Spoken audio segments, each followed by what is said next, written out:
Setiap kali pria itu berburu, dia dengan sabar menunggu mangsanya mendekat. Saat suara semakin dekat, dia dengan cepat membidik. Namun dia sadar sosok yang mendekat itu bukan mangsa, itu adalah seekor harimau. Tatapannya terkunci padanya, seolah siap menerkam kapan saja. Pria itu tidak menarik pelatuk, karena tak jauh dari sana ada dua anak harimau. Jika dia bertindak gegabah, mereka mungkin tidak selamat hari itu. Jadi dia menyesuaikan bidikannya, menghindari titik vital. Namun induk harimau itu ketakutan dan semakin agresif. Ia berusaha untuk melindungi anak-anaknya. Matanya tidak menunjukkan tanda mundur. Jack awalnya berniat pergi. Tiba-tiba, suara tembakan terdengar dari samping. Induk harimau itu tumbang seketika. Dua anaknya langsung berlari mendekat. Anak yang bermata satu mengeluarkan auman kecil. Suaranya seolah sedang mempertanyakan Jack dan juga meluapkan rasa sakit karena kehilangan induknya. Saat itu juga Pete, orang yang menembak, berjalan mendekat. Wajahnya tanpa belas kasihan. Dia bahkan ingin melukai anak-anak itu. Untungnya Jack menghentikannya. Melihat sikap Jack, Pete terpaksa mundur. Untuk membiarkan mereka tetap hidup, Jack membawanya ke sebuah gua. Begitu meletakkannya, anak harimau yang penakut langsung masuk. Tapi anak bermata satu masih memperlihatkan giginya dan menggeram.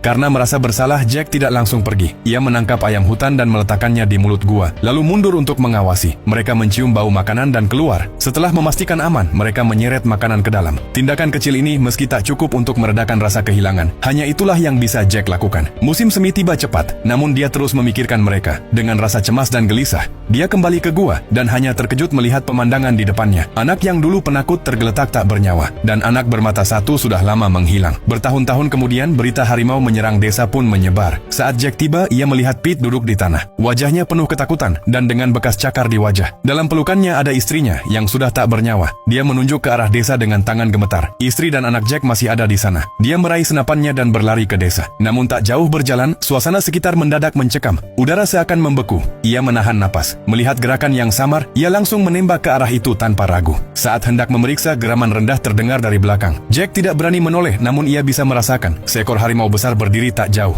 Anak harimau bermata satu telah tumbuh menjadi raja gunung. Raja harimau itu merasakan kehadiran yang familiar. Ia tidak menyerang, hanya berbalik dan pergi. Jack merasa bebannya terlepas. Namun pikiran mengerikan terlintas. Jika harimau itu ada di belakangnya, siapa yang tadi tertembak? Ia kembali ke lokasi, perlahan melihat sosok yang tergeletak. Jack terdiam seakan disambar petir. Itu adalah istrinya. Sejak saat itu Jack merasa kehilangan jiwanya. Dia meninggalkan tim berburu, hanya fokus merawat putranya. Namun Pete, yang juga kehilangan orang tercintanya, tidak menyerah. Permusuhannya dengan Raja Harimau telah resmi dimulai.